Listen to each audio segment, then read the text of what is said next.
ಮನೆಯಲ್ಲಿ ಸದಾ ಲಕ್ಷ್ಮಿ ನೆಲೆಸಲು ಮನೆಯನ್ನು ಯಾವಾಗಲೂ ಸ್ವಚ್ಛವಾಗಿಡಬೇಕು. ಮನೆಯ ಸುತ್ತಮುತ್ತ ಹಾಕಿರುವ ಕಾಂಪೌಂಡಿನ ಒಳಗೆ ಯಾವುದೇ ರೀತಿಯ ಬೇಡವಾದ ಕಸಕಡ್ಡಿಗಳು ಇರಬಾರದು. ಮನೆಯಲ್ಲಿ ಸ್ವಚ್ಛತೆ ಬಹಳ ಮುಖ್ಯ. ಹಾಗಿದ್ದಲ್ಲಿ ಮಾತ್ರ ಲಕ್ಷ್ಮೀದೇವಿ ಮನೆಯಲ್ಲಿ ನೆಲೆಸುತ್ತಾಳೆ. ಸಾಮಾನ್ಯವಾಗಿ ಎಲ್ಲರ ಮನೆಯ ಮುಂದೆ ತುಳಸಿ ಗಿಡವನ್ನು ಬೆಳೆಸುವ ಪದ್ಧತಿ ಇದೆ. ತುಳಸಿ ಕಟ್ಟೆಯ ಮುಂದೆ ಪ್ರತಿನಿತ್ಯ ರಂಗೋಲಿಯನ್ನು ಹಾಕಬೇಕು. ದಿನನಿತ್ಯ ದೇವರಿಗೆ ಪೂಜೆ ಮಾಡುವ ಸಮಯದಲ್ಲಿ ತುಳಸಿ ಕಟ್ಟೆಗೂ ಪೂಜೆ ಮಾಡುವುದು ತುಂಬ ಉತ್ತಮ. ಬೆಳಿಗ್ಗೆ ಸಾಧ್ಯವಿಲ್ಲ ಎಂದಾದರೆ ಮುಸ್ಸಂಜೆ ಸಮಯದಲ್ಲಾದರೂ ದೀಪ ಹಚ್ಚುವುದು ಮತ್ತು ತುಳಸಿ ಕಟ್ಟೆಗೆ ಪ್ರದಕ್ಷಿಣೆ ಹಾಕುವುದು ಇವೆಲ್ಲವೂ ಕೂಡ ತುಂಬ ವಿಶೇಷವಾಗಿ ತಪ್ಪದೇ ಮಾಡುವಂತಹ ಚಟುವಟಿಕೆಗಳಲ್ಲಿ ಇದು ಕೂಡ ಒಂದು. ಹಬ್ಬ ಹರಿದಿನಗಳಲ್ಲಿ ಮನೆಯನ್ನು ಸ್ವಚ್ಛ ಮಾಡುವುದು ಬೇರೆ, ಆದರೆ ಪ್ರತಿದಿನ ಮನೆಯನ್ನು ಸ್ವಚ್ಛ ಮಾಡುವುದರಿಂದ ಯಾವಾಗಲೋ ಒಮ್ಮೆ ಮನೆಯನ್ನು ಸ್ವಚ್ಛ ಮಾಡುವಾಗ ಆಗುವ ಕಷ್ಟಗಳು ಪ್ರತಿದಿನ ಆದಾಗ ಸ್ವಲ್ಪ ಸ್ವಲ್ಪವೇ ಸ್ವಚ್ಛ ಮಾಡುವುದರಿಂದ ಕಷ್ಟ ಕಡಿಮೆ ಆಗುತ್ತದೆ. ಮನೆಯ ಗೇಟು ಮತ್ತು ಮುಖ್ಯ ದ್ವಾರದ ಬಾಗಿಲು ಯಾವುದೇ ರೀತಿಯ ಕೆಟ್ಟ ಶಬ್ದ ಬರದ ಹಾಗೆ ಎಚ್ಚರಿಕೆ ವಹಿಸಿ. ಮನೆಯ ಒಳಗಡೆ ಬರುವಾಗ ಪಾದರಕ್ಷೆಗಳನ್ನು ಬಾಗಿಲಲ್ಲಿ ಕಾಣದಂತೆ ಇಡಬೇಕು. ಮನೆಯ ಹೊಸ್ತಿಲಿಗೆ ಯಾವಾಗಲೂ ರಂಗೋಲಿಯನ್ನು ಹಾಕಿ ಅರಿಶಿನ ಕುಂಕುಮ ಮತ್ತು ಹೂವನ್ನು ಇಡಬೇಕು. ತಳಿರು ತೋರಣಗಳಿಂದ ಅಲಂಕೃತವಾದ ಮನೆಯನ್ನು ಲಕ್ಷ್ಮೀದೇವಿ ತುಂಬ ಇಷ್ಟಪಡುತ್ತಾಳೆ. ವಾಸ್ತು ಬಾಗಿಲಿಗೆ ವಿಶೇಷವಾಗಿ ಮೇಲ್ಭಾಗದಲ್ಲಿ ಅರಿಶಿನ ಕುಂಕುಮ ಹಚ್ಚಿ ಗೆಜ್ಜೆ ವಸ್ತುವನ್ನು ಇಡಬೇಕು. ವಾಸ್ತು ಬಾಗಿಲಿನ ಅಕ್ಕಪಕ್ಕವೂ ಕೂಡ ಅರಿಶಿನ ಕುಂಕುಮವನ್ನು ಹಚ್ಚಿ ಹೂವು ಇಡಬೇಕು. ಮನೆಯ ವರಾಂಡದಲ್ಲಿ ಕಸ ಕಡ್ಡಿಗಳು ಇರಬಾರದು. ಪ್ರತಿದಿನ ಕಸ ಗುಡಿಸಬೇಕು.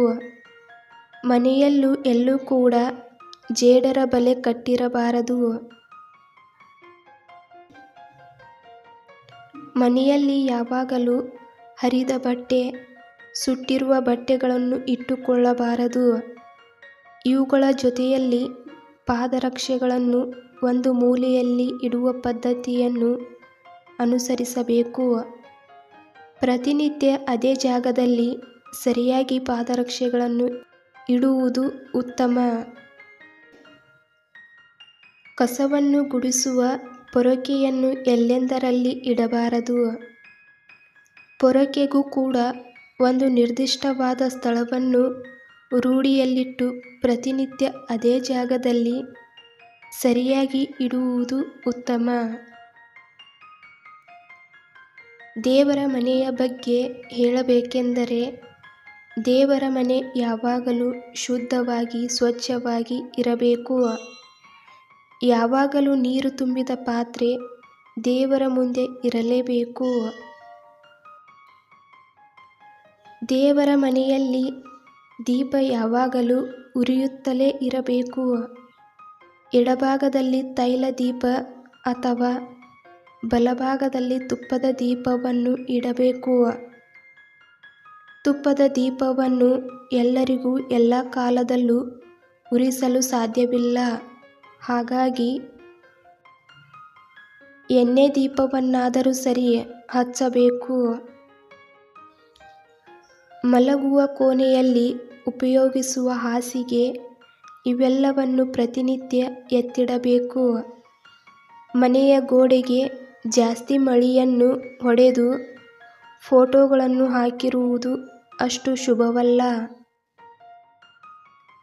ಎಲ್ಲ ದೇವರ ವಿಗ್ರಹಗಳು ಅಥವಾ ಫೋಟೋಗಳನ್ನು ಇಡುವುದು ಉತ್ತಮವಲ್ಲ. ಎಲ್ಲ ದೇವರಿಗೂ ಅದರದ್ದೇ ಆದ ಪೂಜೆ ಪುನಸ್ಕಾರಗಳಿವೆ. ಮತ್ತು ನೈವೇದ್ಯಗಳಿವೆ. ಆದ್ದರಿಂದ ದೇವರ ಫೋಟೋ ಹಾಗೂ ಮನೆಯ ರಕ್ಷಣೆಗಾಗಿ ಆಂಜನೇಯ ಫೋಟೋ ಅಥವಾ ಲಕ್ಷ್ಮೀ ವೆಂಕಟೇಶ್ವರ ಫೋಟೋ ಇತ್ಯಾದಿ ಫೋಟೋಗಳನ್ನು ಹಾಕಿ ಮನೆಯ ತುಂಬ ದೇವರ ಎಲ್ಲ ಫೋಟೋಗಳನ್ನು ಅಥವಾ ವಿಗ್ರಹಗಳನ್ನು ಇಡುವುದು ಅಷ್ಟೊಂದು ಒಳ್ಳೆಯದಲ್ಲ. ಗತಿಸಿ ಹೋದವರ ಫೋಟೋವನ್ನು ಪಶ್ಚಿಮ ದಿಕ್ಕಿನಲ್ಲಿ ಹಾಕಿ ಪೂರ್ವ ದಿಕ್ಕಿನಲ್ಲಿ ನೋಡುವುದರಿಂದ ಪಿತೃದೇವತೆಗಳಿಗೆ ಸಾಕಷ್ಟು ನೆಮ್ಮದಿ ಇರುತ್ತದೆ. ಪಿತೃದೇವತೆಗಳು ಕೂಡ ಮನೆಯವರ ಕುಟುಂಬದ ಬಗ್ಗೆ ತೃಪ್ತಿ ಆಗುತ್ತಾರೆ. ಇದರಿಂದ ಪಿತೃದೋಷವು ಬರುವುದಿಲ್ಲ. ಪಿತೃದೋಷವಿಲ್ಲದ ಮನೆಯಲ್ಲಿ ಯಾವಾಗಲೂ ಲಕ್ಷ್ಮೀದೇವಿ ನೆಲೆಸುತ್ತಾಳೆ ಎಂದು ಪುರಾಣದಲ್ಲಿ ಹೇಳುತ್ತಾರೆ. ನಾವು ಮಾಡುವ ಸಣ್ಣ ಪುಟ್ಟ ಕೆಲಸಗಳು ಕೂಡ ತೊಂದರೆಯಾಗುವಂತೆ ಮಾಡುತ್ತವೆ.